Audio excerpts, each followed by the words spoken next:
రాష్ట్రంలో పరిస్థితులు చూస్తుంటే దళిత నాయకుల మీద, దళిత అధికారుల మీద, ముఖ్యంగా బీసీలు కాపుల మీద ఈ రాష్ట్ర ప్రభుత్వం పూర్తిగా అణిచివేత ధోరణి, లేదంటే దళితుల్లోని బీసీల్లోని నాయకత్వం లేకుండా చేసి ఒక ప్రయత్నం అయితే మటుకి చంద్రబాబు నాయుడు ఆధ్వర్యంలో ఈ రాష్ట్ర ప్రభుత్వం చేస్తుంది.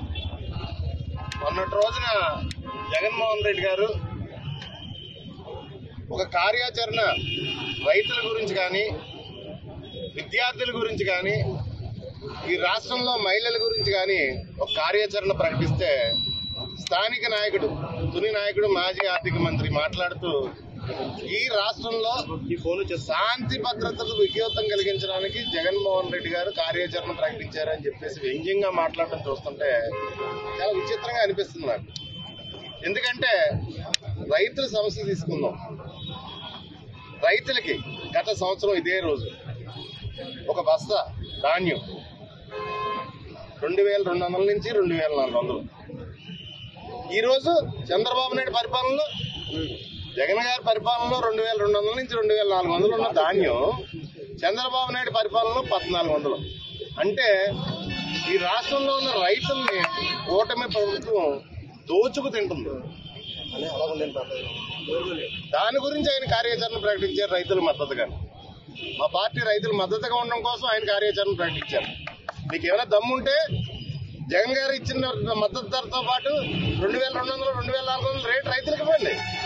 ఈ మంత్రి ఏమంటాడు, మాకు చేత కట్టలేదని డైరెక్ట్గా మీ మంత్రి నాదెందుకు మనోహరం ఒప్పుకుంటాడు. మీ కూటమిలో మంత్రి మాకు చేత అవ్వట్లేదు, మేము ఫెయిల్ అయ్యామని చెప్పేసి డైరెక్ట్గా మంత్రి ఒప్పుకుంటాడు. మరి ఇంకో మాట చెప్తున్నాను ఇక్కడ లోకల్లో ఉన్న నాయకుడికి. మొన్న మధ్యన మాట్లాడుతూ గెస్ట్ హౌస్, తేటకొండ గెస్ట్ హౌస్ లో కూర్చుని జగన్ గారి ఆస్తులు, ప్రజల ఆస్తులు ప్రజలకు పంచిపెట్టేవాళ్ళని చెప్పేసి మాట్లాడుతున్నాడు తేటకొండ గెస్ట్ హౌస్ లో కూర్చుని. నేను ఒకటే చెప్తున్నాను యనమల రామకృష్ణుడికి, నువ్వు మొట్టమొదటిసారి ఎమ్మెల్యేగా పోటీ చేసినప్పుడు కనీసం 2 లక్షల రూపాయలు నీ దగ్గర లేక రైతు ఐక్య సంఘం, తుని నక్కపల్లి రైతు ఐక్య సంఘం అందరూ కలిసి, పెద్దలందరూ కలిసి 2 లక్షల రూపాయలు చందాలు వేసుకుని నేను గెలిపించిన పరిస్థితి. అంటే నీ దగ్గర డబ్బు లేక తునిలో పెద్దలందరూ డబ్బులు వేసుకుని నేను గెలిపించిన పరిస్థితి. ఈరోజు నీ దగ్గర డిస్టిలరీలు, భూములు, వేలాది కోట్ల ప్రజలకు సంబంధించిన ఆస్తులు కాబట్టి, నువ్వు అన్యాయంగా అక్రమంగా సంపాదించి అనుభవిస్తున్నావు కాబట్టి ఆ పేద ప్రజల ఆస్తుల్ని పేద ప్రజల ముందు నువ్వు పంచిపెట్టి అందరికీ నీతులు కబుర్లు చెప్తే, సుతలు చెప్తే బాగుంటుందని చెప్పేసి నా ఉద్దేశం. అదే చెప్తాను. నేను పేపర్లో వచ్చింది. నేను 1940 టైం నుంచి మా కుటుంబం బంగారు వ్యాపారంలో ఉంది. నేను భూమి కొనుక్కున్నాను. మొన్న చంద్రబాబు నాయుడు భూమి కొనుక్కున్నాడు రాజధానిలో. అలాగే మొన్న మధ్యన పవన్ కళ్యాణ్ కూడా పిఠాపురంలో 16 ఎకరాల భూమి కొనుక్కున్నాడు. అదేవిధంగా ఈ 10 రోజుల్లోనే యనమల రామకృష్ణుడు రెండు ఆస్తులు రిజిస్ట్రేషన్ చేయించుకున్నాడు. ప్రజల దగ్గర ఉన్న ఆస్తులు నేను అంటాను అవన్నీ కూడా దోచుకుతున్నాయే, పేద ప్రజల దగ్గర లాక్కు తెప్పినాయే అంటాను. అది అయిపోద్దా?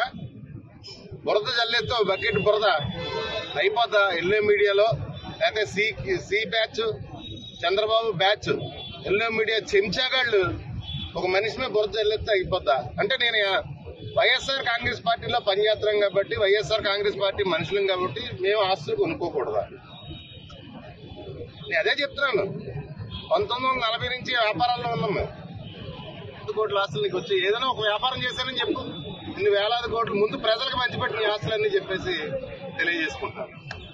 అదేవిధంగా ఈ రాష్ట్రంలో రైతులకి, మహిళలకి, విద్యార్థులకి అందరికీ న్యాయం చేయాలి. చేయకపోతే వైఎస్ఆర్ కాంగ్రెస్ పార్టీ కార్యాచరణ చాలా భయంకరంగా ఉంటుంది. చంద్రబాబు నాయుడిని హెచ్చరిస్తున్నాం. ఎల్లో మీడియాలో చంద్రబాబు నాయుడు చెంచా ఛానల్లోని మీ గురించి అడ్డదిడ్డంగా మాట్లాడతారని చెప్పడం జరిగింది. అవును, నేను ఖచ్చితంగా భూములు కొనుక్కున్నాను. సెజ్లోని 6 ఎకరాల భూమి కొన్నాను. మార్కెట్ రేటు మీద హెచ్చు రేటు కొనుక్కున్నాను. నేను నా దగ్గర డబ్బులు ఉన్నాయి, నేను కొనుక్కున్నాను. నేను ధైర్యంగా చెప్తాను. రైతులు అమ్మారు, రైతులు అమ్మితే రైతుల దగ్గర నేను కొనుక్కున్నాను. ఏ రైతన్నా మీ దగ్గరకు వచ్చి నా భూమి తక్కువ రేటు కొన్నాడని చెప్తారా? ఎవరన్నా కంప్లైంట్ చేశారా? అలాంటిది ఏం లేదే. మార్కెట్ రేటు మీద హెచ్చు రేటు కొనుక్కున్నాను నేను. Thank you. మరిన్ని వీడియోస్ కోసం ఛానల్ ని సబ్స్క్రైబ్ చేయండి. లేటెస్ట్ అప్డేట్స్ కోసం వాట్సాప్ ఛానల్ ని ఫాలో అవ్వండి. అండ్ లింక్ డిస్క్రిప్షన్ లో ఉంది.